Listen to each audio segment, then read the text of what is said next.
I hope you're ready. So is this the part of the show where we just have a whole conversation like we're not being recorded?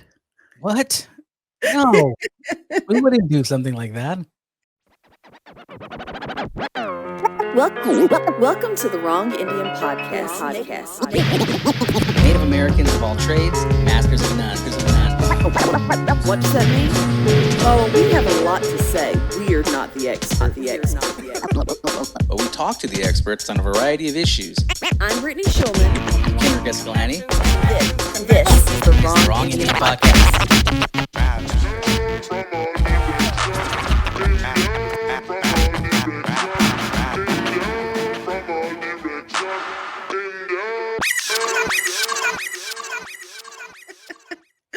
Welcome back to the Wrong Indian Podcast, Season 2, Episode 4. Yay, I can count.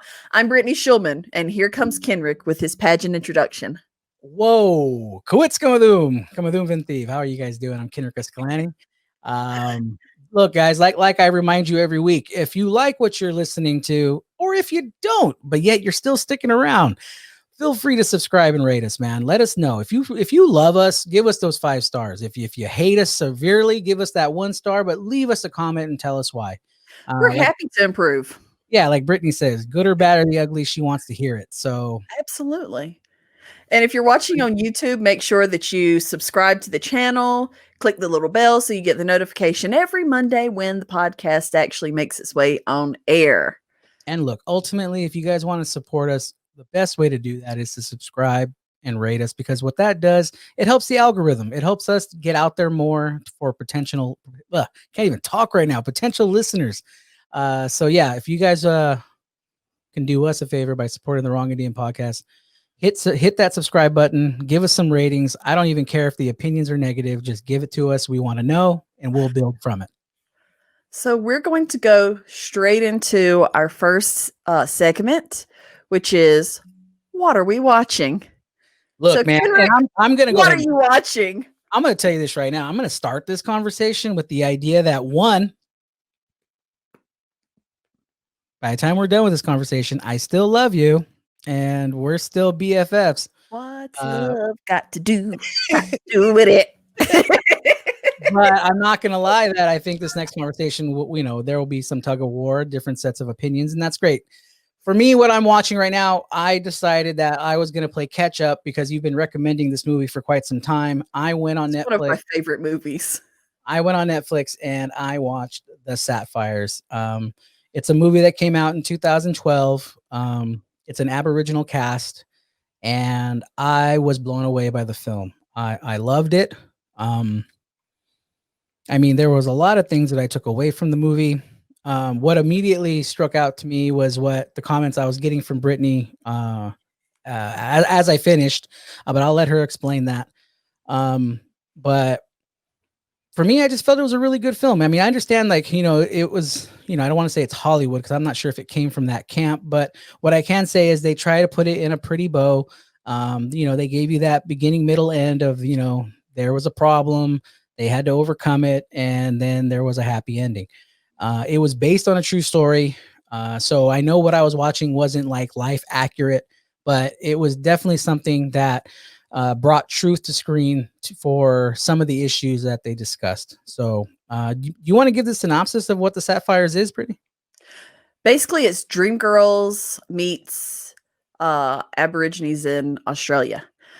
So they have this group of 4 young ladies who are singers, and they end up going to Vietnam to sing because it's set in the 60s.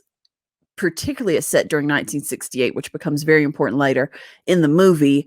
They go to sing for the troops in Vietnam. They encounter a lot of different things, and there's a white guy that could have been completely left out, which is my opinion. And that's kind of, without giving anything away, what the movie is about. It's definitely, again, this is one of my absolute favorite movies. I ended up finding it way back when Netflix had DVDs that you would mail. And I was like, oh, this is interesting. Let me put it in the queue. So I put it in the queue, got it, and loved it. I don't know that Netflix ever got that DVD back. And so absolute favorite movie of all time. It's like, oops, lost in the mail. Yeah, I definitely read that. That's the comparison. It's basically the Supremes meets Aboriginals. Like they were the Aboriginal Supremes. Is what I got from it. And I guess like the elephant in the room of the conversation is that the difference opinions between myself and Brittany for this film is that she believes that this movie had a like a just what you normally see when you watch films There like was this. a white savior, and he was useless. I think Dave's character, his whole character, was completely useless, and they could have cut him completely out of the movie, and the movie would have been just as good, if not better, without his character in it. If you want a love story, just slide over there with Kay and Robbie. Perfect love story. If you want an empowerment or how they move the plot along, you could have actually just used the real story where these girls were singing backup for a Maori group, and the Maori group introduced them to the soul music, because at the very beginning they're singing Merle Haggard, and I love their voices. I love the music in this movie, and I love them singing it because their voices are amazing. Their harmonies are just tight. Yeah. So, but yeah, you could have cut Dave completely out of the movie, and it'd have been a better movie for it. That's really the bottom line of my opinion. Yeah, and like I don't think he was needed. and for me, like I completely disagree, and I completely don't subscribe to the idea that in this scenario, Spoilers. Let me just go back and say spoilers for anyone who hasn't seen the movie Sapphire. We probably should have said that earlier. I'm hey, trying not to be hey, spoilery, look, I'm sorry if you haven't watched it and it's 8 years old. I don't know what to tell you. pause it, go to Netflix, watch it, and then come back Come and back, yeah, definitely share your opinion on the matter. For me, I do not believe that this was a white savior trope at all. I mean, look, guys, we know, being people of color, we know when we see white saviors in front of us on film. And don't get me wrong, I mean, I could see where people can make that comparison, but I didn't see it. Why? I'll tell you why. The reason is because when you watch this film, I don't see it through the eyes of Dave. And now Dave is Chris O'Dowd. He's a really well-known, famous A-star comedian.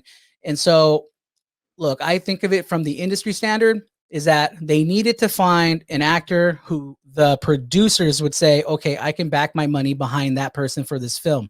a And white so, no, a famous comedian. So I believe that's what they did. And so the thing is, I almost think they were able to leverage it pretty smart, because what they did was they were able to get this A-list comedian that's pretty well known, not only in Australia, Europe, but in America too. They were able to use him without having the story be through his lens. And I'll tell you this right now, like I even researched back myself, and our very own, who I'd like to think is our premier standard when it comes to news for Indian country is Indian Country Today. And, they ran a story themselves about the Sapphires. And what they pointed out was that, yeah, you could have went into this movie with that concept that we were going to be let down with another Kevin Costner film, with another Sandra Bullock film, but we didn't. What we got was a story through the eyes of these four Aboriginal women. And what was being showed through that movie was many things. And this is what I text Brittany last night too. Like I thought, like immediately for me, this story was about, the stolen generation of Australia. Over the 100,000 Aboriginal children who were ripped from their families just because they felt at that time those certain children could be assimilated and could white pass. the black out of them in 3 generations, which was like the literal campaign. Yeah. And see, and that's what I took from the movie. And that's what I refuse to let it be anything else. Like I felt that this movie was through the lens of Gail, because she says it herself in the film that she felt that she let down her family and she let down her cousin Kay, who was the one who ended up getting kidnapped or taken away from the government. And so Kay, Kidnaps a good word for it. yeah, basically. I mean, Kay is the Aboriginal woman who basically where the government felt like they could assimilate and then white pass, through this, traumatic, assimilation process that they had back in that day. And so that's the story I got from this movie. The story that I got, that Gail had that horrible feeling about letting down her family and her cousin. And I think that was the overall arc of this film. all mixed into the fact that they all love to sing, and they became this beautiful story where it was Gail, Cynthia, Kay, Julie, who all went and became this huge singing group of that era. I think I absolutely agree to a point. My point is that yes, they could have actually explored that more without having that movie. It's like Hidden Figures. You have this group of women, and the storyline with just the group of women was good enough that you didn't have to have this other element, i.e., Kevin Costner, i.e., Chris O'Dowd. You didn't have to have that in the movie because that storyline, in and of itself, was beautiful and powerful and moving. And sure, you don't want to technically call it a white savior guy because, but I don't know. It just his whole character. He looks like he smells, and this may be just my personal opinion, and I'm okay with that. He looks like he smells. He's completely gross in the movie. At the very beginning, when they're at their uncle's house, he walks up and ladies, maybe you've had this experience too. She is on the phone trying to figure out what her mom was crying about, and he walks up behind her and just does that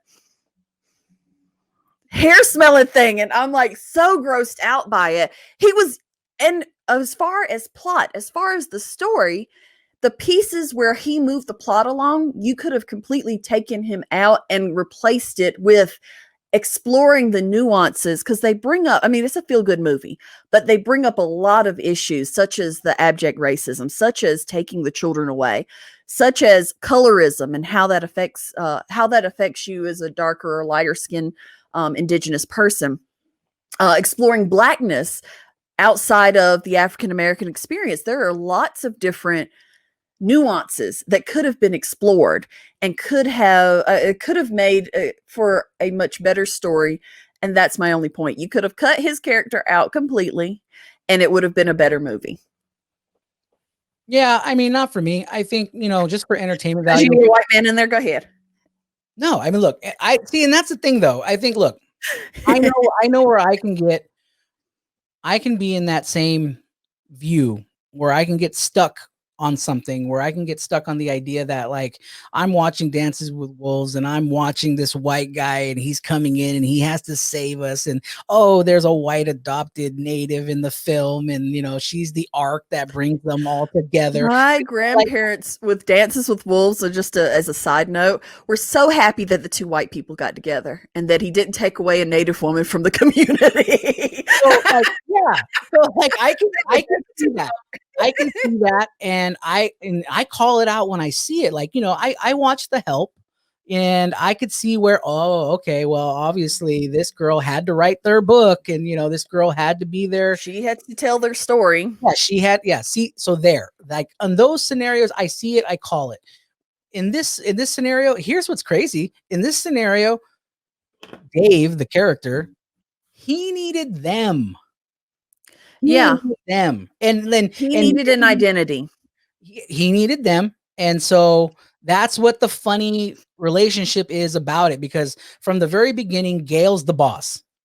She's the boss of these sisters and cousins. I call the shots. I'm the lead singer. I do this until he takes over. Then he comes in. They bump heads, and like, that's a character arc. That's a story arc. Two people butting heads, but guess what? Oh, they bump heads, then they end up falling in love. It's a romantic storyline. I'm sorry, It is a romantic. It's one that was useless. That's more so than it being a white savior kind of thing. His whole character, even if you replaced him with another Aboriginal man, his whole character was useless. I don't know. I think that's useless. I think that's just your perspective on it. I mean, look, if you could have simply ended I agree. That's my perspective. I mean, you simply could have ended the conversation by saying this was a horrible rom-com, and that would have been that. But the fact that you're targeting it with the idea that, oh no, that's because it's a white savior trope and he wasn't needed. I mean, that's where, like, the conversation is making me go, what? Because, I mean, here's where I agree with you. And I said this off air, but I'm saying it for the show. There's two perspectives for me. One, watch the movie, and I hope that, I'm semi-correct in some way, that you guys can agree with me that it's not through the lens of this white guy. So for me, that's what gives it the pass of it not being a white savior trope. He is just simply a character in a film. Now, their marketing is where I believe they messed up horribly. Oh, And definitely. and I don't think that has anything to do with the film. I mean, those are two separate camps. The people who direct it, people who make it, the intent who write it, they put it all out there. That's one whole division. Then when Mhm. it's done and put in the can, it's handed off to a whole nother division. And Yes. that is the marketing. That's where I feel there was a failure, because yes, I'm well aware that when they rolled this out, what did they do? They put Chris O'Dowd in front of the campaign and they put the four girls in the background, and he was in the In a fourth. blue wash. Sorry, Totally. Mike. Totally. And I remember when that came up, and to be honest with you, that is the pure reason why I never watched the film all the way from 2012, because I took it from that blind perspective of just saying, oh yeah, look at that marketing. That marketing is horrible. I'm never going to support that film. And I feel bad about that, because now 8 years later, I watch it and I'm like, why didn't I watch this movie 8 years ago? I could have watched it, and at least I would have had a smarter opinion about it then, than instead of just hating it blindly for 8 years because Mhm. of the fact that the marketing campaign was horrible. Here's where credit is due. I don't know, because of it when it got to Netflix or throughout the years, the marketing of it has changed. There is like a 2.0 version of the marketing, and of course, it had to be after the backlash. Oh, You yeah. you do see that they flipped it. You do see that the four girls are now in the forefront and Dave is in the back. And hey, if you make that correction, good for you. So My issue is, I mean, the marketing in and of itself, yes, that is one issue and of its own accord. However, as someone, again, who loves this movie and has watched this movie, I can't even tell you how many times I've watched this movie and picked it right back up again when they finally brought it from the DVD Netflix to the actual streaming Netflix. That sent that just in this quarantine, I think I've watched that movie about 6 times, including last night.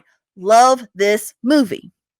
With that said, I think it could have been a much stronger movie or a much better story had they cut Dave completely out and explored a little bit of the nuances of the issues that they bring up. For example, they have a whole conversation, and it's just a passing conversation about Cynthia. Oh, all he does is keep you high and take advantage of you.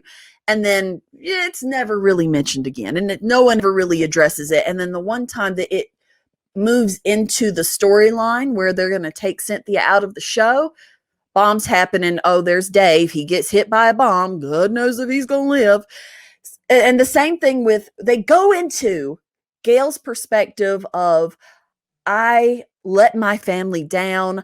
I can't forgive myself for letting Kay get taken and for letting Kay be whitewashed and for the years that she spent away from our community. The moment they go into it and you start to really unravel some of the nuances of that perspective, here's Dave. Let's dance.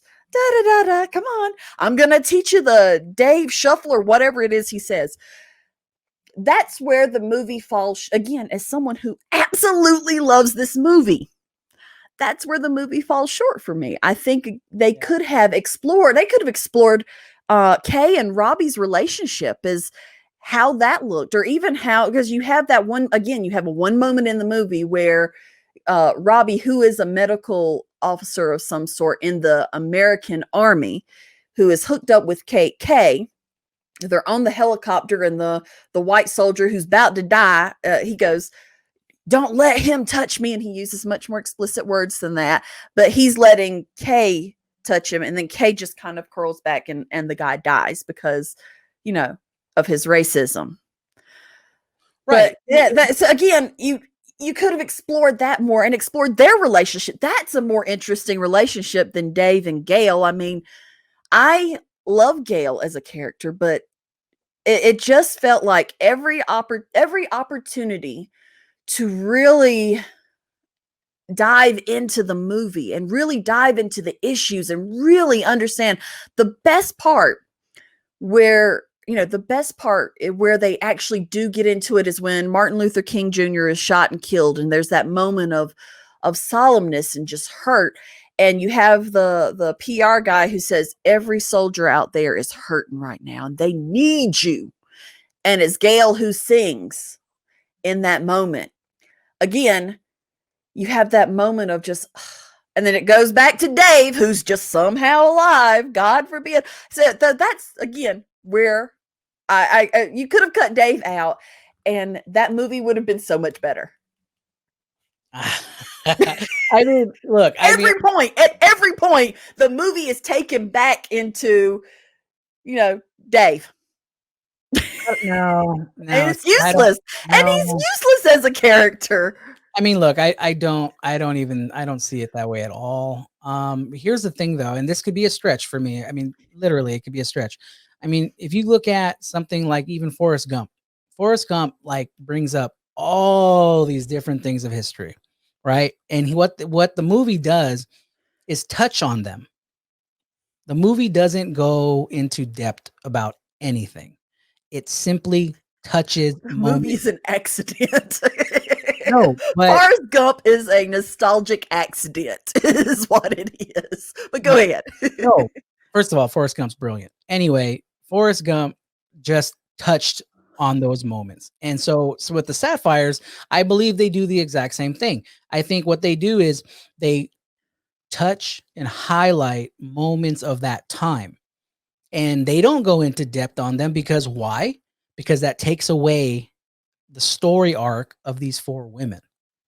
That's what I'm saying. Now, could they have made this a 2-hour movie? Could this have been a 2.5-hour movie? No, they made it for the time, which was in 2012, where the average movie at that time was just an hour and a half.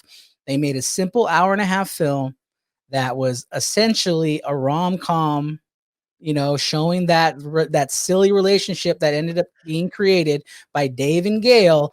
And here's the deal. That is why you go ahead. Here's the thing. This movie was distributed for a foreign audience.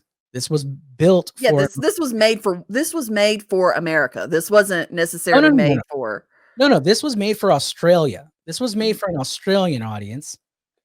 And they won. This was a box office hit in Australia. So it's a great movie. No, I love it. It's a great movie, but here's the thing. And look, you can say this is bad, but I honestly can say that at that time in 2012, because we're barely there now, at that time in 2012, we were not there yet.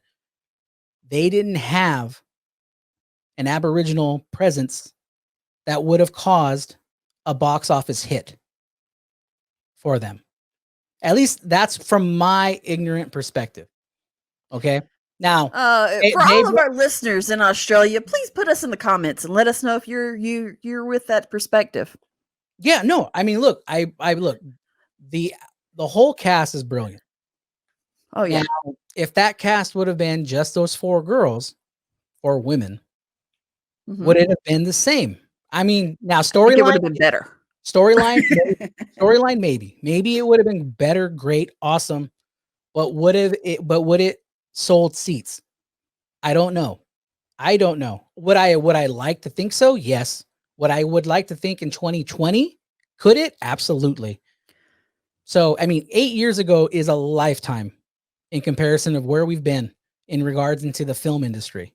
I mean, you can see the growth, and the growth is barely happening. Yeah. So at the time, for what we got, I think we got something great. So look, guys, if you guys don't agree or you guys want to dive into what we're talking about, this is the Sapphires. It's on Netflix. Go watch it. Like we said, it's a beautiful, wonderful movie. I love it. I just think Dave was useless.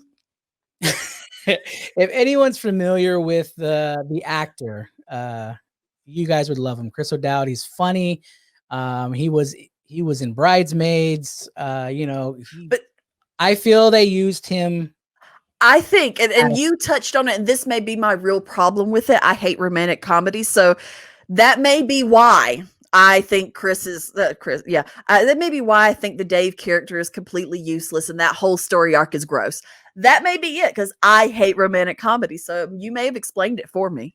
So I'm sorry that I Brittany. hate romantic comedies. They're I'm gross. sorry that she hates romantic comedies, and I'm a sucker for love. And I thought it was beautiful. I thought it was heartfelt, where they felt that Dave died, and I was hoping.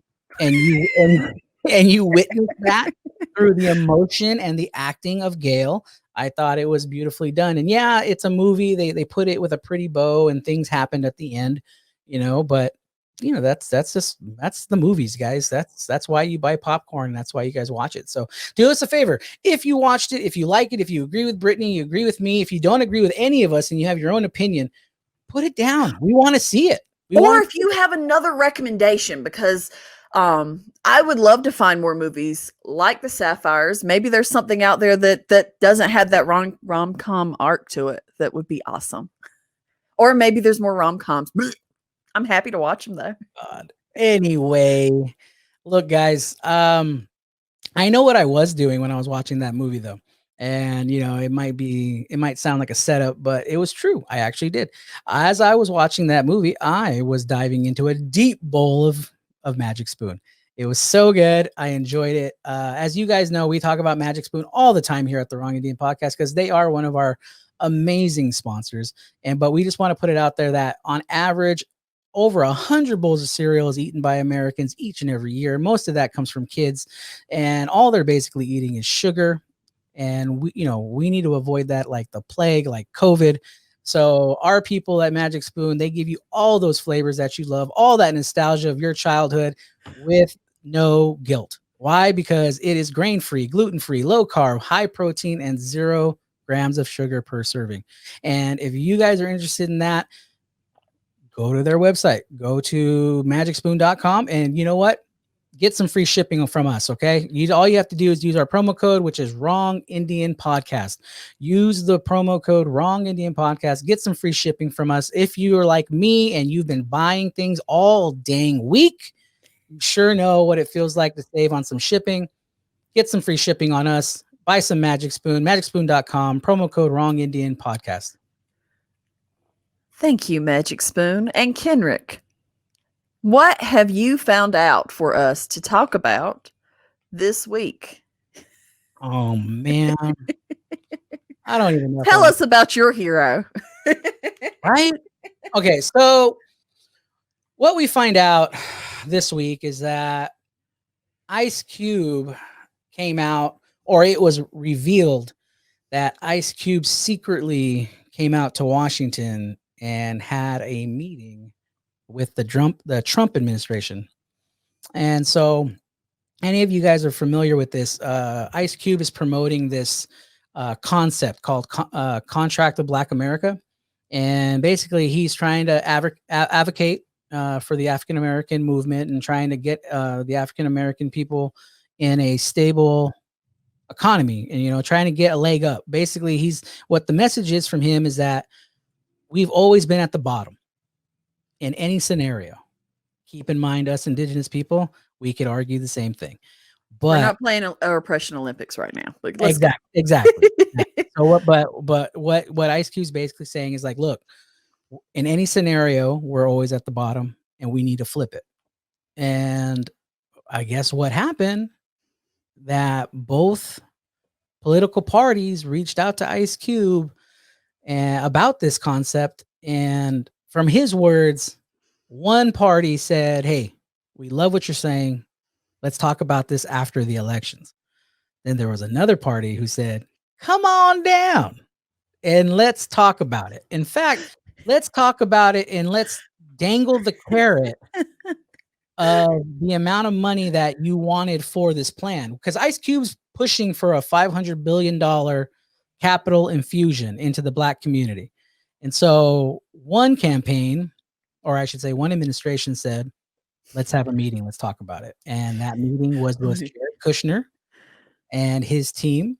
And Ice Cube's getting a lot of flack for it right now because, I mean, look, man, if you guys are fans of Ice Cube like I am, I grew up with him. This is not his style. I mean, this is not it, And when we get further into it, I'll explain what I think this is all about. But this is the man who said F the police. This is the man who went from knocking his own homeboys of NWA when he separated from them because they went to the White House to go see Ronald Reagan. And he was like completely like, look at those sellouts right there at the White House. You would never catch me at the White House. And now supposedly he has a front row meeting with the Trump administration just to see that dangling carrot of $500 billion. Well, let's be honest. He's not getting $500 billion, right? No, yeah, this is just how much his plan that he rolled out in July. Yeah. But let's also remember Ice Cube is an entrepreneur. Ice Cube's a businessman. He's not going into anything without figuring out how he's also going to make a profit. I mean, he didn't just write F the police just to say F the police. He wrote it to be a hit, and it was. It's also happened to be very true, but that's neither here nor there. So I come from this. I come from the school of thought that no matter who is in the administration, people have to figure out, and particularly if you're talking about groups of people, tribal governments in particular, you have to figure out how you can, work through, over, around, or under the administration. So I don't necessarily fault him for having a conversation. I don't necessarily fault anyone for having a conversation with this administration. It's not necessarily my strategy, but we don't have, and just this is the motto of the Black Caucus, and I'm paraphrasing, there are no permanent enemies and no permanent allies, only permanent issues. And I see him as very much trying to address those issues. Now, is Ice Cube an economist? Is he an expert in how to change the economies of municipalities and groups of people? No. So, I don't necessarily know that, and I haven't read, this is me not reading his Trump's Platinum Plan, that they have renamed it instead of Contract with Black America. I haven't really read into it. There seem to be some things that are very interesting, like zero interest home ownership loans. We know that the gap in home ownership is widening, and it's widened more and more since the recession. So is it full of good things or bad things? I don't know. Do I fault him for seeking, he said he didn't seek the administration. He didn't seek anybody, but do I fault him for having a conversation? Not when it comes to taking care of your community. Whatever you need to do to take care of your community is what you need to do. And I also would like to point out, particularly for Native Americans, it's been some of the most corrupt presidents who've made some of the biggest strides in Indian country, i.e. Nixon, and self-determination. So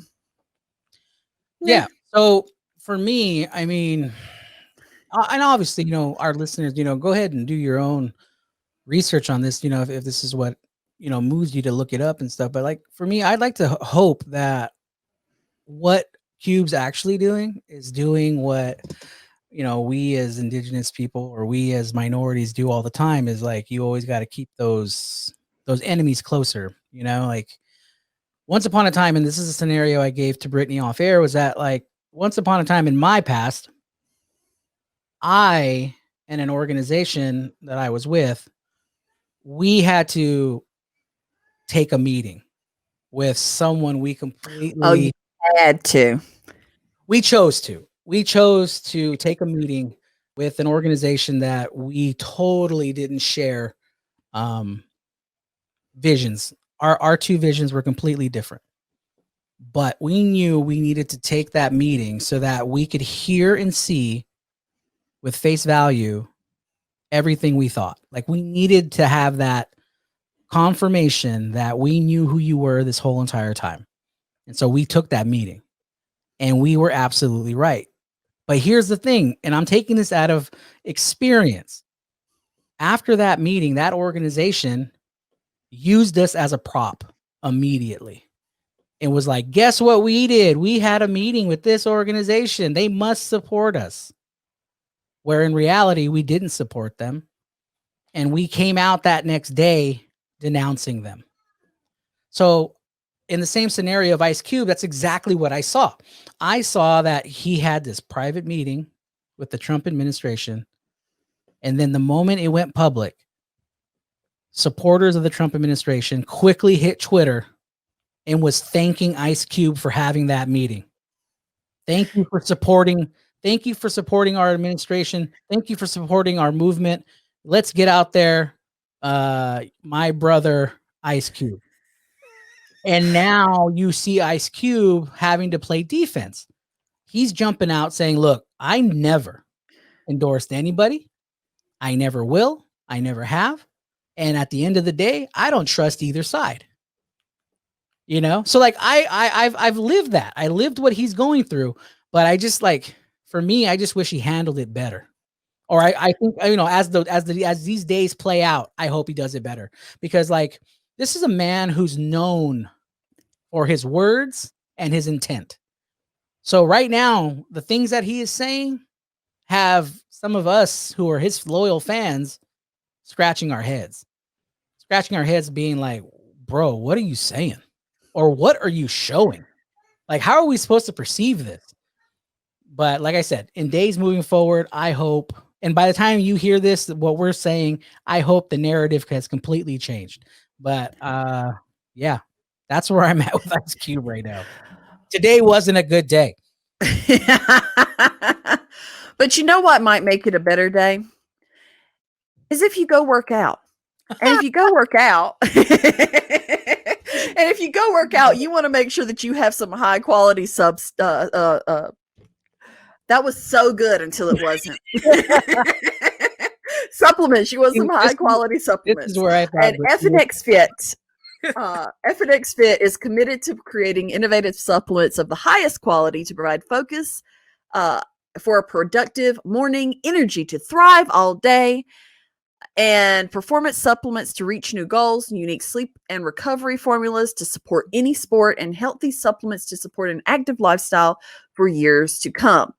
I personally have been using the FNX Recharge, which will improve workout duration, time to exhaustion, maximum output, peak strength, and aerobic capacity, oxygen utilization, oxygen uptake, exercise capacity. All that to tell you that when I am using this and I go on my runs, I'm covering more distance in a shorter amount of time without getting tired, because y'all, I be getting tired.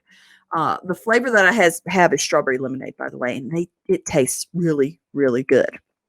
Now, you may not necessarily want to use the FNX Recharge like I do. Maybe you want something a little different.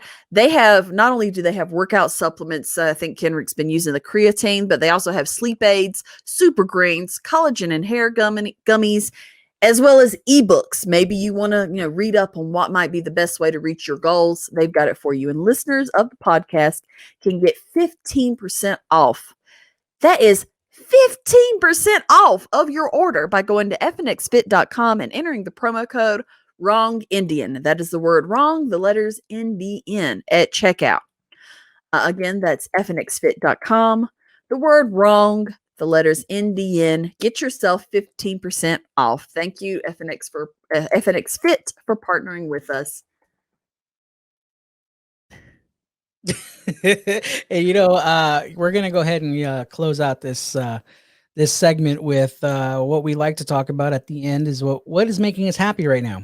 Because right now in 2020, we got to find those things that are making us happy. Because look, I was trying to watch Sapphires and Brittany got me all upset about it. So I don't even know. The Sapphires makes me happy. I love that movie. I was happy until I had a conversation with you about it. No, I'm just joking. Jeez. So for me, one thing that is making me happy right now is that, it's literally right now in this stage of my life, and it's not that big of a deal. It's just that in the past, I just never let it be a priority, where now I feel like I can support other native owned companies. And that is completely something that is making me happy. It's something that I would have done years ago. But you know, I back then I was just a struggling artist, you know, trying to support my family, and I wasn't about that life, man. I couldn't support my fellow Now brothers. you've reached middle class and middle age, and here we are. It's like, it's like we told our kid yesterday, we're paying the bills. And so, you know, as long as we can pay the bills, we can do a little extra. So anyway, you know, one shout out for me is that I was able to purchase some clothing and some coffee from an indigenous coffee roaster from my homeland of the Fort Yuma Reservation, and that came out of Spirit Mountain Roasting Company. And the owner of that is Tudor Montag. Big shout out to you, Tudor. Here's an FYI about Tudor Montag. If any of you sci-fi nerds are out there and you've watched the movie Stargate, remember that movie way back when? Stargate. I love the series. Well, the movie was shot on our reservation. It was shot at our sand dunes, and the most famous Quetzal of its time was Tudor Montag because he got screen time in that movie as an extra at the end of the film. And so, I mean, watch that now. I always thought that was like his awesome, you know, 15 minutes of fame. But now he's an amazing coffee roaster, and he makes some amazing coffee. In fact, that's what I did. I have his logo right here. He sent me a sticker of his company. Very cool. And he also sent me one of his shirts. And, you know, I just put in an order for some of his amazing coffee. So any of you guys are interested in some cool indigenous coffee and you don't want the, you know, that peon stuff that Brittany drinks. I'm kidding. I love that too. I was just saying, if you guys want hater, no, I love it. I love it. If you guys are interested in some coffee, there's a Spirit Mountain Roasting Company out of the Fort Yuma Quetzal Reservation. Feel free to look them up. That's what's making me happy right now. Yeah, I actually was drinking the pumpkin spice New Mexico Pinon Company coffee this morning, which was delicious. Oh my gosh. But let me tell you what's making me happy. So as I don't know if you can tell or really understand, I have massive hands, particularly for a woman, for a human being. I have massive hands. And what's making me happy right now is that my son also has massive. You know, I mean, you put it next to my head, it's huge. My son has massive hands. And yesterday I was shredding some documents and he decided to help. His little fingers he wasn't letting go of the thing. It went in and it stopped. And all of a sudden here, and I was like, oh God, he's completely cut off his finger. What's happening here? I mean, I'm right there, but still I pull his fingers out, and because of his massive hands, there was no blood. However, it did pinch the heck out of him, poor thing. So it made me happy that my son wasn't as hurt as he could have been. Oh my God. This adventures in parenting. Every day is a new day, and every thing is a new thing.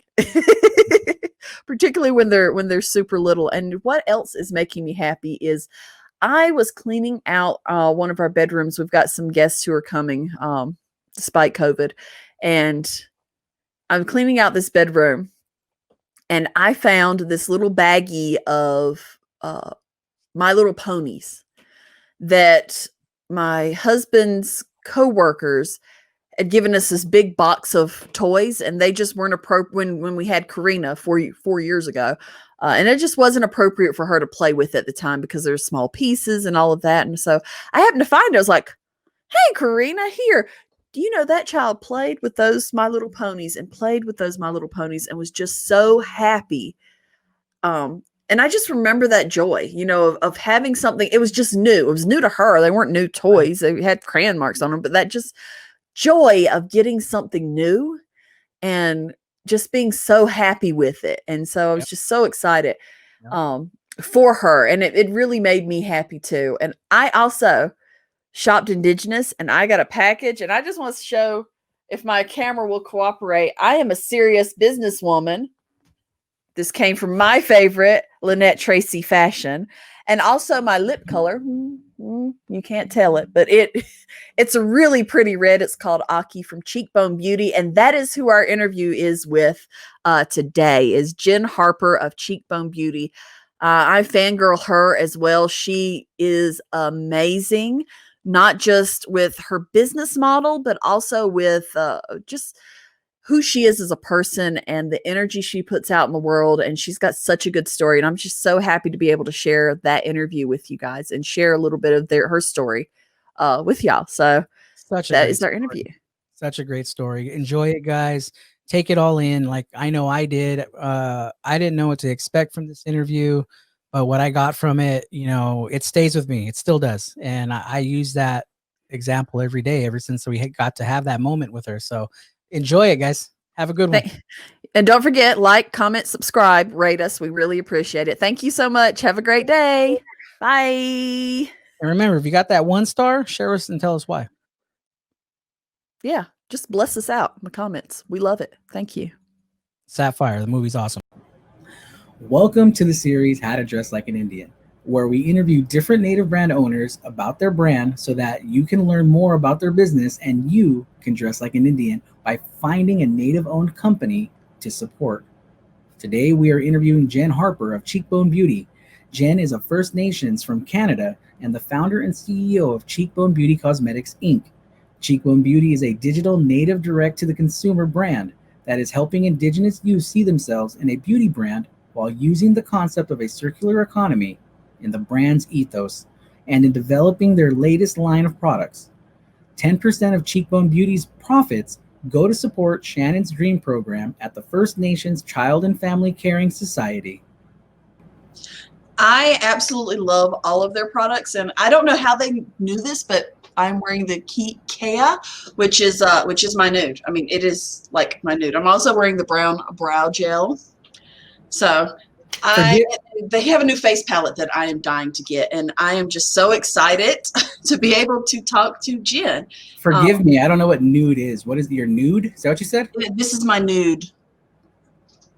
Yes, your very natural looking lip color. Oh, I got you. Yeah, okay. Forgive me. Not nude like you're thinking, dude. I'm like, okay. Yeah, but this is it, and I love everything about it. Awesome. I am so here for it. So, I mean, look, further ado, let's introduce Jenn Harper to the show. Jenn, welcome to the Wrong Indian podcast. How are you? Oh, she's on mute. You know what? That is my error. Let's try that again. Hey, Jenn, how are you? I am fantastic, and I'm so excited to have been invited to your show. So thank you for having me. Yeah, no, it's awesome to have you. Like I said, you're the CEO of Cheekbone Beauty. It's an honor to have you. We were talking to you earlier. I think you have an amazing office. I'm in love with your office, and Brittany's in love with your nude makeup. Yeah, it's a thing. It's a thing, Kenrick. But before we get started with the actual interview, we like to play a little game just to get to know you better, just to figure out a little bit about Jenn. So the game is this or that. So we're going to give you 2 choices, and of those 2 choices, you're going to tell us which one would you this or that. So I'm just going to start off with a real easy one. Coffee or tea? Coffee. I hear you. I'm right there with you. So what about text or call? Call. So you're not you are a dying breed. I'll tell you that. I'm older, so you guys, that's just the way of us old ones. Don't worry. It's all indigenous. I'm like 54 years old. So singing or dancing? Dancing. Nobody wants to hear me sing. Not even the shower. Well, that's me. I'm the shower singer, but that's neither here nor there. Gold or silver? Gold. And then the probably most controversial this or that we've had, and while that is fry bread or bannock. Oh yeah, I'm gonna go with. Oh, this is so hard, but I'm okay. Bannock. That was like my initial, and I think it's because the community where I'm from, there's a bit more focus on the bannock, and so it just feels homier to me. That's all. but I do love some good fry bread. Well, for our listeners who aren't necessarily from up close to where you are, can you tell us a little bit about Bannock and what it is and why you love it? So I think it's the exact same ingredient as fry bread, except it's just a method of cooking, right? So instead of being deep fried, it's baked, and it kind of is like a for lack of a better comparison, I think like a scone, right? And you can, in Canada, there's several different communities. So every community literally has their own way of making it, and everyone will argue which way is better. That's right? the same thing with fry bread. Yeah. You know, look, full disclosure, I don't think I've ever had it. Ooh, well, we gotta hook you up. Yeah. I'm a fry bread boy, as you And can. I was just in the East Coast last year in the like a Mi'kmaq community, which is the name of our peoples from those lands, and they like bake it in like a big like almost like casserole pan.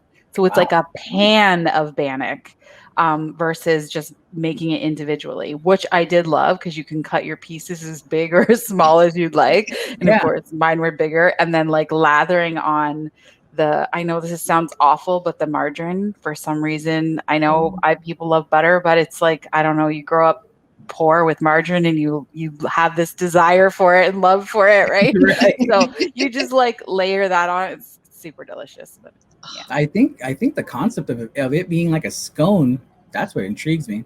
Yeah. Yeah. Yeah. It's good. It's very good. They're all good. I mean, I'm not going to turn down any delicious snacks or treats ever. Now, look, I could totally make this episode all about Bannock if we wanted to, but that's not why we're here. Yeah, me too. Can you tell us a little bit more about your company, Cheekbone Beauty?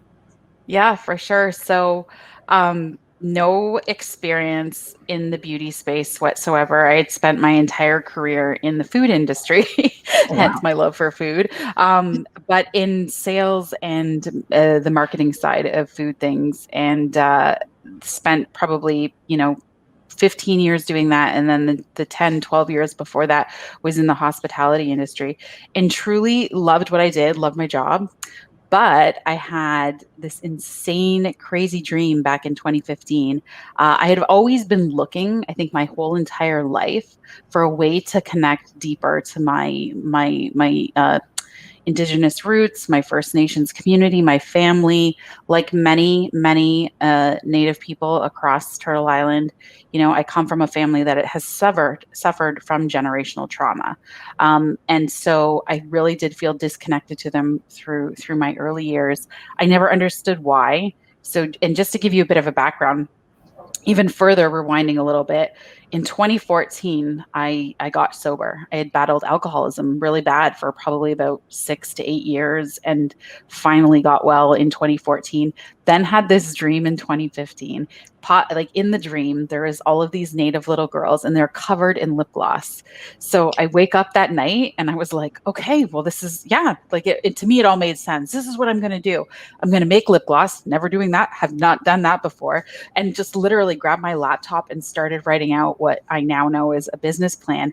And part of that was, I'm going to make lip gloss, but I want to take a portion of those profits and I want to give it back and create an organization or a foundation that was in my grandmother's name, Emily Paul, who was a residential school survivor. So when I started like over that year, so you're thinking about this healing that, overcome alcoholism. I'm on this healing journey. I have this dream, but then at the same time, I'm also learning all of the truths about the history of Native Americans or Native Canadians, of what happened to our families and why it happened. And it was like from the beginnings of colonization and how we were systematically, literally trying to have our culture removed from many of our families. And then the damage that done was like catastrophic in some cases, and so many of us are still impacted by that to this very day in 2020. So having learned that, and then using those couple of years, 2015 and 16, to learn more, I discovered that my grandmother had been at one of these schools where she was taken from our family's reservation at only 6 years old. She was put into the school system until 16. She would be physically beaten for speaking Anishinaabemowin or Ojibwe language, right? And she was not even allowed to like hug her siblings. So like the whole like concept of love and caring and how we would grow up with a parent, that was removed from her and caused her a great deal of trauma. She went on to move back to the reservation, had my father and all of my aunties and uncles, but really struggled for her whole life. Turns out alcoholism became one of her battles, as well as anger. Then that was passed on to my father, and that was ultimately passed on to me and my siblings. And, you know, in 2016, very heartbreaking is I lost my one brother, BJ, to suicide. So the more research I did, it was like, oh, you know, his death, my struggles, my other sibling struggles, and then so many more people from our communities that I have met, we all have faced these struggles. And to learn that there should be no shame in that, because this was ultimately not even our faults that this happened, like this trauma there, and that the healing process would take so much time and energy and efforts. And unfortunately, we still live in systems where no one really cares about our healing process. But gratefully, we as a people are discovering our own healing journeys and the processes. Without the systems, we don't need them to fix ourselves, right?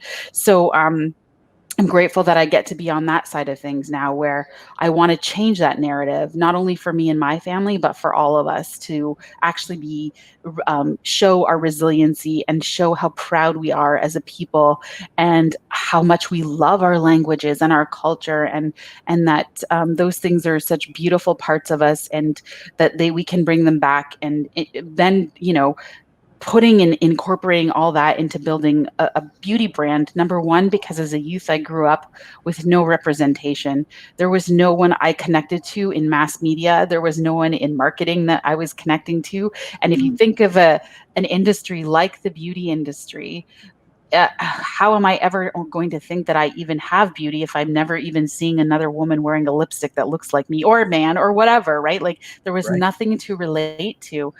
So our first and foremost goal at Cheekbone Beauty was to create a brand where our faces would be seen and represented, and that our youth would see through representation how important they are and how much they matter, and that they are loved, and that there's an entire nations and nations of people ready and here to help and support them on their healing journeys.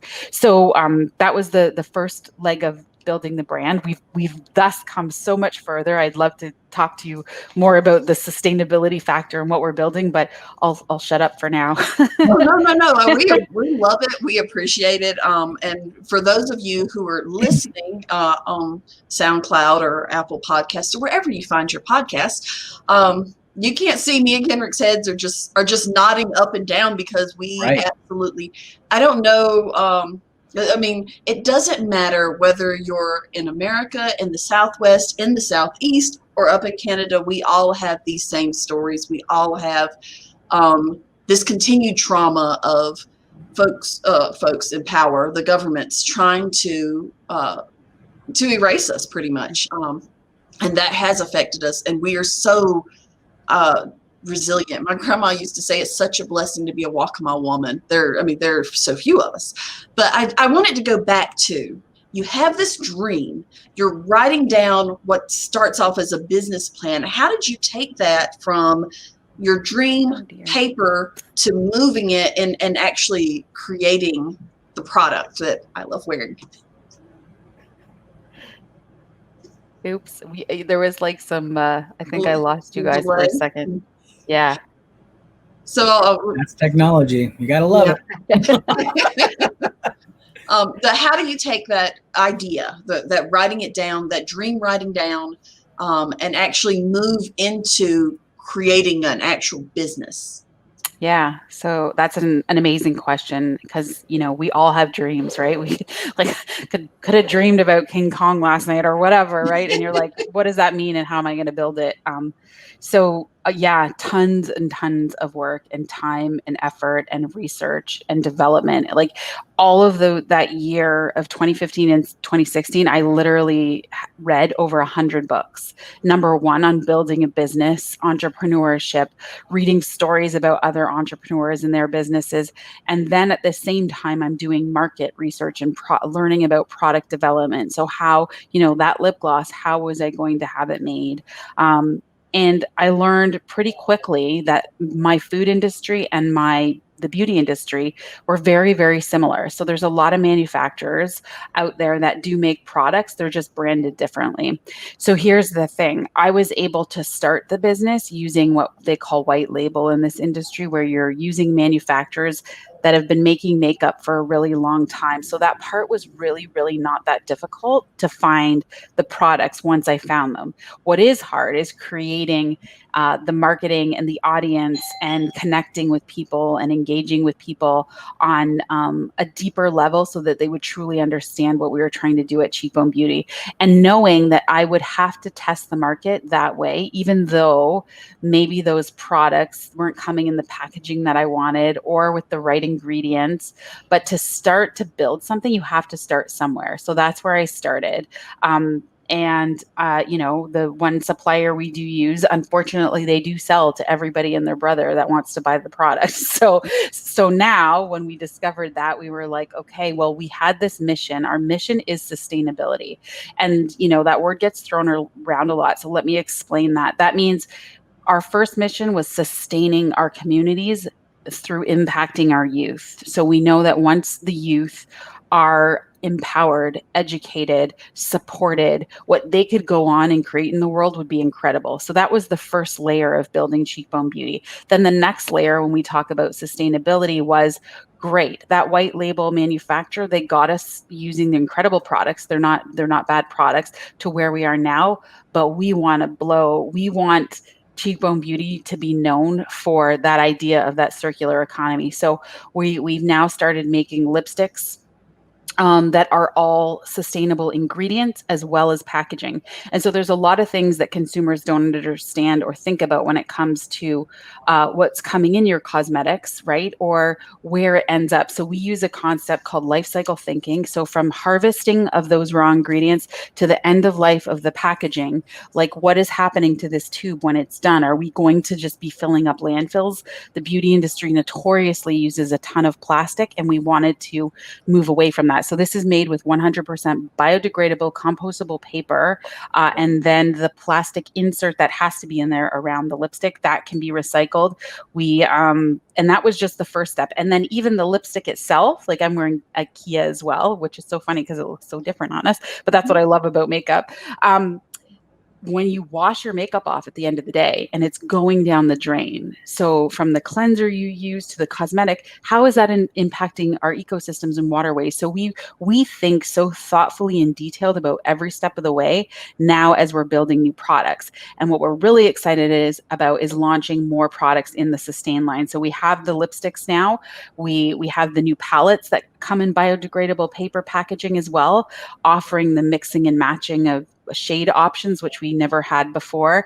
And then we're creating a foundation, which I am just so excited about, because I honestly believe not only are we an Indigenous brand in the beauty space, which is highly competitive, but we're going to be the first beauty brand in the world to use plant waste or agricultural waste in our foundation as the main ingredient. So instead of these products ending up in a landfill, they're actually the main product of the formulations we've created, which are absolutely incredible. So we're going to blaze a trail when it comes to this entire beauty industry and sustainability. We're not just like doing lip service to what sustainability truly means. We're actually doing it. And we know how to do it because, one, we're Indigenous people. Our ancestors for hundreds of years have been taking care of this planet. 80% of the world's biodiversity to this day is taken care of by Indigenous communities around the world. And so as a brand that is in a capitalistic area of business now, we want to show them that it can be done properly. So not only are we concerned about the environment, we give 10% of our profits back to Indigenous youth and make sure that their education resources are being looked after, and we're supporting that. We're in the process of building our own scholarship fund that stemmed from that dream that I had. So I want to be here to show the world and all of our communities and all of our youth that you can create a company and be in business, and it doesn't have to be bad. You actually can be in business to do good and create more opportunities for more people around the world, in terms of showing them how to do things. And we'll never get it perfect. I always say that we're not looking for perfection, but we're on a journey of building sustainable businesses, and just super excited. You can tell I'm super excited about everything that we're doing, and working with so many great organizations and people, and Indigenous women have really supported us from the beginning, and I'm so grateful for all that support. I mean, to me, it sounds like you're truly like walking the walk, like you're not just talk, you're actually doing what you say you're doing, and you're actually doing it all from the basis of a dream, which is amazing. I mean, you think about, like, to me, I was thinking like, why makeup? And then, you explain that, you didn't even have a background in it. Yeah. Right. And then it's like, all of a sudden you just woke up and you're like, lip gloss. That's it. That's what I'm doing. Yeah. That's like, that's just, that story is like scary, It's like, crazy. Oh my God, how do you do that? So you just drop everything and you're like, you know what? Lip gloss. That's what I'm doing. Lip gloss. but you are doing it, and you're doing it from a really strong Indigenous perspective too. I mean, because we are the stewards of the land. And so I love hearing that that's what your business model is about. But one thing I did see, I was looking at your website. You have a beautiful website, by the way. And one thing I saw is that there's a common phrase that I've heard in the past from other people, but you say it in a little way, saying, do good, feel good, look good. So can you give us some more perspective on that, on how, kind of like for me, it's like when you said you didn't grow up seeing an Indigenous person who looked like you doing good, feeling good, looking good. Could you elaborate on that? Yeah. The beauty industry can be perceived as very shallow, very skin deep and fickle.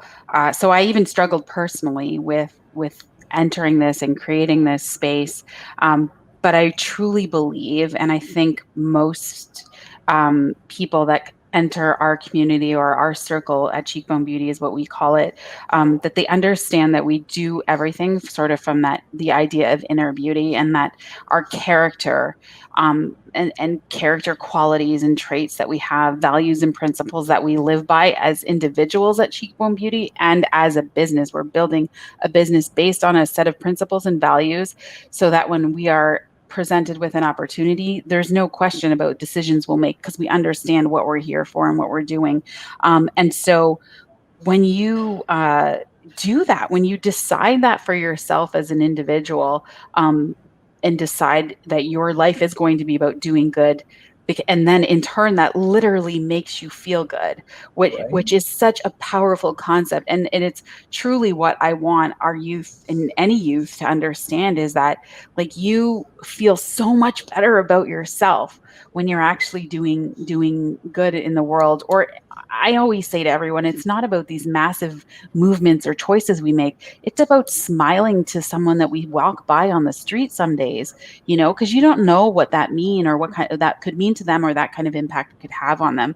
And so we really, really layer, even, from our social media posts, we really try to talk about all of these things, about how beauty truly needs to come within. And then, if you're doing good, you feel good, then you automatically look good. It's just like that simple. So that those three taglines that we had come up with as a team were for sure had so much meaning. And it really, truly was meaningful to me, because when I changed my entire life around, I'm fully open and honest about admitting, when you're struggling with alcoholism, you're an angry person, you say and do things that you firmly regret. I hate the saying. I don't hate a lot of things, but I hate when people say, oh no, the real you comes out when you're under the influence. No, Mhm. that is not the real anybody. And to say and to believe that that would be the real way anyone would want to be is ridiculous. So I firmly believe that those are character traits that come out of us that we don't want to be and that we're always fighting against. So it's really important to understand that you can make mistakes. Made some huge mistakes in my life, but I for sure want everyone to understand that mistakes are that the best thing we can do from any mistake that we do make is learn from it and move on. And even if you slip up or something happens again, just keep moving forward. Wake up every day and try. It's just about the trying, right? Yeah. Reframing that whole concept of failure is really important for kids. I have 2 teenagers, and watching them struggle sometimes with life right now is hard because you're allowed to make mistakes. It's okay. Yeah. Yeah. Failure shouldn't define you. It's what you do. Absolutely. It's what you do afterwards, like you said. Yeah, Yeah. absolutely. But it's scary because we live in this cancel culture world. So you could, even as a brand, we're like, oh, it's like so scary. You're like, what are we gonna? And my kids tease me because they're like, your Cheekbone's getting canceled this week, Mom. That's Right? hilarious. Oh, my Like- daughters do the same thing to me all the time too. They'll just be like, "Canceled, Dad. You're canceled. That's it." So I'm like, no. Well, I think that when we frame it as a failure instead of a learning experience, that changes and shifts how we think about it, because everything in life is a learning experience, and it's about moving to that next step. And sometimes we encounter things, which is my next question is that are completely outside of us, that kind of slow us down or are frustrating. So have there been any obstacles you've experienced as a Native woman business owner, particularly in the beauty industry? Because that sounds so cutthroat and scary. It really is. And to be honest, there's always been lots. There's always going to be those barriers. But I think part of my survival and wanting to thrive now, and I just want to be happy, just want joy in my life. And I know that's not going to be every day, even including in business. So I purposefully choose not to pay attention to the naysayers, the negative comments, even the rejection that you do receive a ton of rejection, right? From the beauty industry. But I'm really grateful for and then those that are supportive and are here for us. And now, we've been embraced by so many parts of the beauty industry that I didn't even think would ever accept us. But it's just that idea of perseverance and that, no, I'm not coming at you with just another lipstick. Like, that's what I want. This is a piece of advice for any young person or anybody wanting to become an entrepreneur. We cannot just recreate things that already exist. You literally have to come out with something that is really innovative, because it's wonderful that you want to pursue a business, but you need, I call it that wow factor, or that 10x. And you have to be 10 times better than your next closest competitor on their idea and have it, or be that much different, right? It doesn't necessarily, so it's really important that you're coming out with new and really innovative stuff. And you know what? There's a great book. Oh, I can't remember the name of it right now, but it was an elder from a community in the Toronto area, and he recommended the book. It was put out by the Smithsonian, and it talked about all of the inventions of Native people and around the world, which that book was inspired me because rubber, I believe it's rubber in whether it be South America or Central America, was discovered by indigenous people, and they literally founded and discovered rubber and then started obviously purposing it for all different sorts of products and goods. So those things really help me as an innovative founder and who is super creative when it comes to, just doing what our people have always done, which is look to nature, because nature is perfection. The creator of this universe has made everything so well designed, whether it be mathematically or scientifically. And what our people have been doing forever is always looking to nature to replicate or make things. Right. Now, I have to ask you a really 2020 question, and it's horrible. I hate asking it, but it's our reality, right? I mean, how has COVID affected your business? Yeah, so much like everyone, those early days and early weeks were really, really scary and heartbreaking. And you have no idea what's happening, which was actually, personally, I thought, this is life. We have to realize anything can happen at any given moment. So it was really just about me as the founder pivoting, figuring out the direction where we're going. Everything that we had planned, we had a big launch planned for our Sustain lipstick. That was just done, thrown aside, canceled. We had to change how we were launching a brand new product that we had just spent so much money on. And you just have to change direction. And literally, like that, I get, my husband laughs, I get sayings mixed up all the time, but like just roll with the punches, right? Like you have direction, you know where your business is going, but COVID changed everything. So it will change. The beauty industry will never go back to what it once was, because you have to think about that for a second.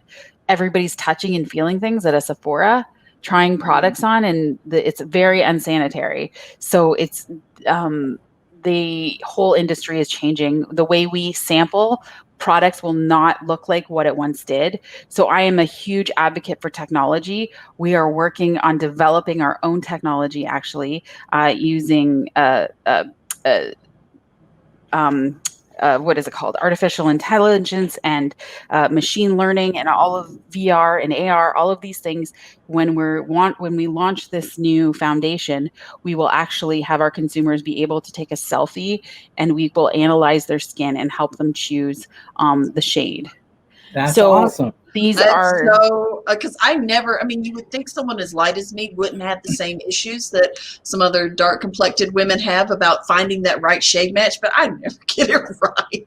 It is the hardest challenge for everyone, no matter what shade you are, and that's what I've learned over the last 2 years while we've had this product in development. So, just being very forward thinking when it comes to technology, and how can technology can be used for bad, but it can be used for good. So we're really on board with finding any technology where people can try our stuff on. We have a filter on our Instagram where people can try on all of our lip shades already. So we're just excited about perfecting the technology that comes to choosing foundations.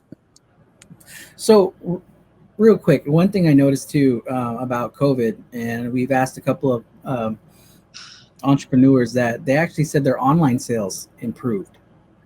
Would you say that happened with you too?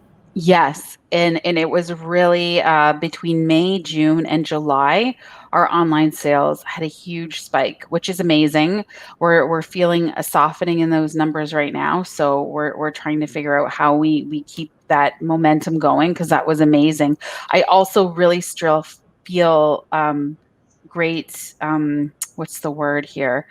I understand that this is because a massive social movement was happening in the world as well. It wasn't just COVID. COVID made people shop online, but then the Black Lives Matter movement forced people to look at where they buy and who they're supporting.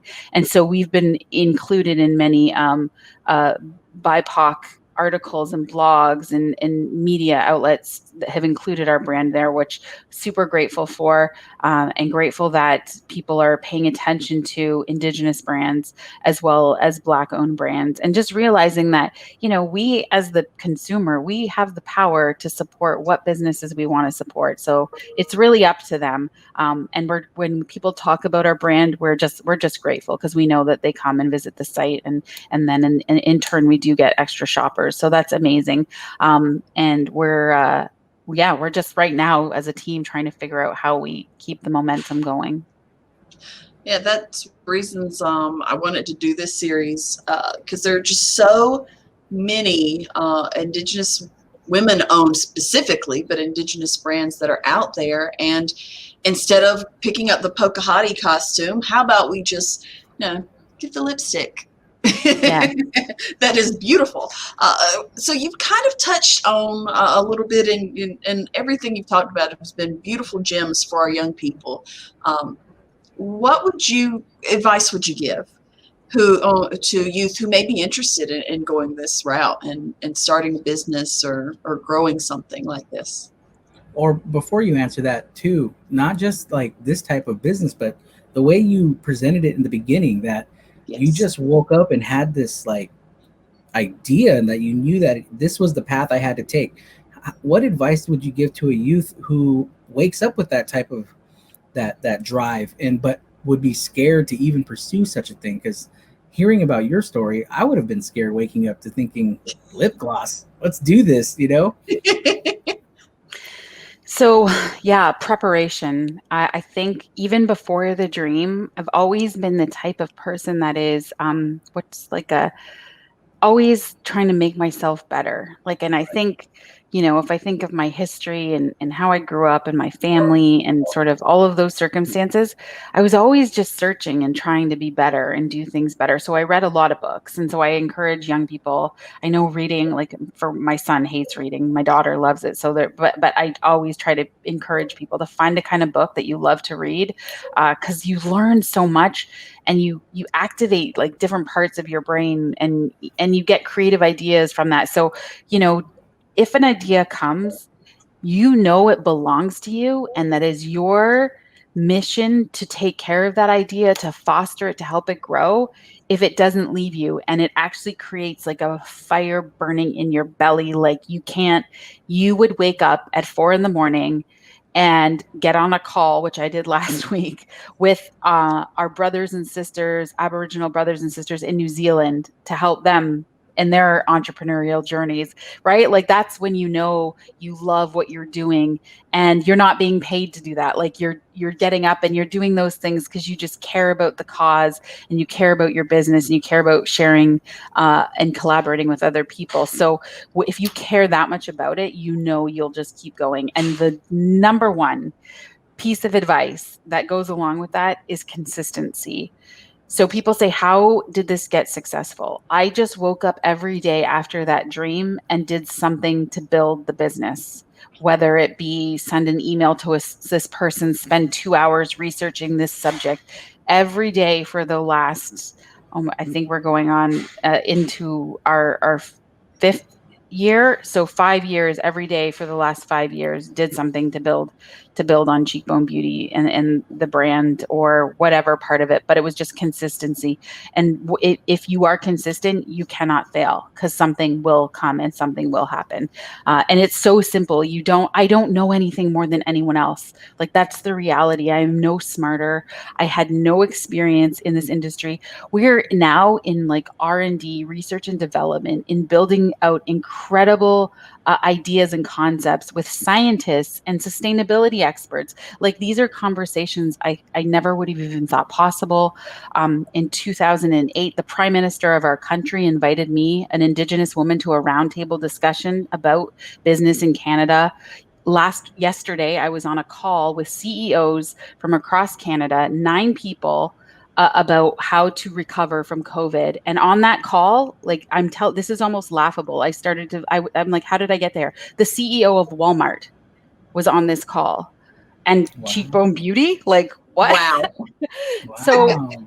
and I just, I was talking to one of the girls that works with us, Ria, this morning, and she's like, I would be sitting there, how did I end up here, like on this Zoom call? And I was thinking, you get invited to these things. I thought it was going to be a group of like 50 people and other small businesses. But you just keep going and you have no idea sometimes where it's leading you, but just pay attention to your gut and be consistent, and who knows where your business or that idea will end up. It's amazing.